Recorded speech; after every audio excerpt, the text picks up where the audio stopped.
Ya, perkenalkan di sini ada kelompok 3 ingin mempresentasikan tentang tugas sosiologi. Ya, sebelumnya perkenalkan terlebih dahulu, nama saya Adam Wijaya. Dan ada Maksi Usamaning. Saya Marca Salsabila. Saya Widya Amifia Silmi. Saya Dewi Kurniasi. Saya Nisrina Nura Ifa. Saya Siska Melifa.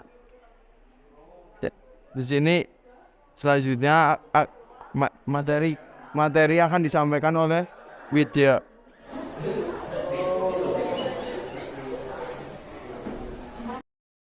August Comte 1798 sampai 1857 dikenal sebagai bapak sosiologi. Comte memperkenalkan istilah sosiologi dan membangun fondasi filsafat positivisme yang menekankan pentingnya ilmu pengetahuan dan data objektif dalam memahami dunia sosial. Comte juga memperkenalkan konsep hukum 3 fase yang menjelaskan perkembangan masyarakat dari fase teologis, metafisik, dan positif. 2. Emile Durkheim 1858 sampai 1917. Durkheim adalah sosiolog Prancis yang memperkenalkan teori sosiologi struktural. Ia menekankan pentingnya analisis struktur sosial dan fungsinya, termasuk instansi seperti keluarga, agama, dan pemerintah. Durkheim juga mempelajari peran sosiologi dalam memecahkan masalah sosial seperti kriminalitas dan anomi. Karl Marx 1818 sampai 1883. Marx adalah pemikir sosiologi dan ekonomi yang memperkenalkan konsep dialektika, materialisme, dan kapitalisme. Ia memandang masyarakat sebagai terdiri dari kelas-kelas yang saling bertentangan dan menyatakan bahwa perubahan sosial akan terjadi melalui konflik antara kelas buruh dan pemilik modal. Marx juga mempelajari peran ekonomi dalam membentuk masyarakat dan individu. Max Weber 1864 sampai 1920. Weber adalah sosiolog Jerman yang memperkenalkan konsep Verstehen, pemahaman, dan mempelajari interaksi sosial dalam masyarakat. Ia memandang masyarakat sebagai terdiri dari sistem sosial dan budaya yang saling berinteraksi dan mempelajari bagaimana individu memahami dan mempengaruhi lingkungan sosial mereka. Harriet Martian 1802 sampai 1876.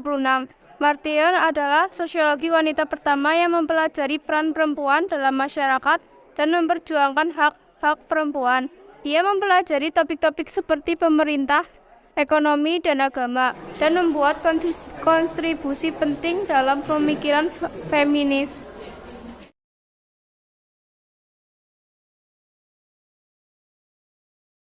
Jelasin cara mainnya. Untuk cara bermainnya, yang pertama, anggota kelompok menentukan urutan pemain, bisa dengan home pimpa atau suite. Bagi para pemain yang menang duluan, maka ia akan menjadi pemain pertama.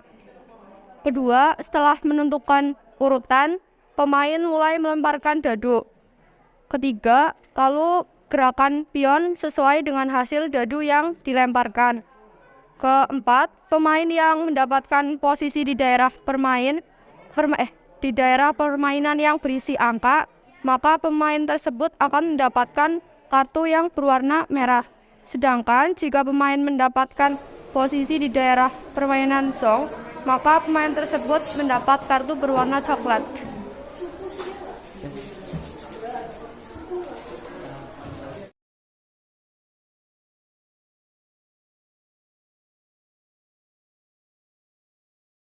Berapa orang yang main? Berapa yang main? 3, bawah. Yo, Sandra. Chandra, Surya, Abraham. Untuk audensi.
Siapa tokoh yang dikenal sebagai pendiri sosiologi kultural, yaitu Clifford Geertz. Yang kedua, siapa tokoh yang dikenal sebagai pendiri sosiologi feminis? Simone de Beauvoir. Ketiga, siapa tokoh sosiologi yang dikenal sebagai pakar sosiologi lingkungan? Ulrich Beck. Yang keempat, siapa tokoh sosiologi yang dikenal sebagai bapak sosiologi lingkungan? Dick Herbridge. Siapa tokoh sosial yang dikenal siapa tokoh yang dikenal sebagai pendiri sosiologi struktural fungsional? Talcott Parsons. Siapa tokoh yang dikenal sebagai bapak sosiologi? Bapak sosiologi ada contek.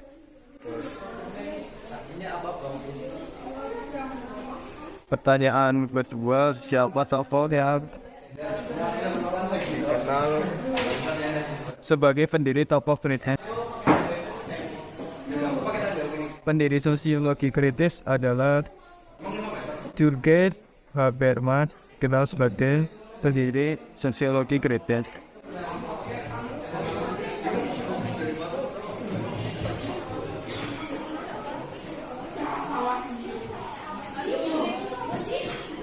Siapa tokoh yang dikenal sebagai bapak sosiolog? Bapak sosiologi adalah Auguste Comte. Beserta alasannya karena ia menyusun kerangka teori sosiologi yang pertama dan menciptakan istilah sosiologi sendiri.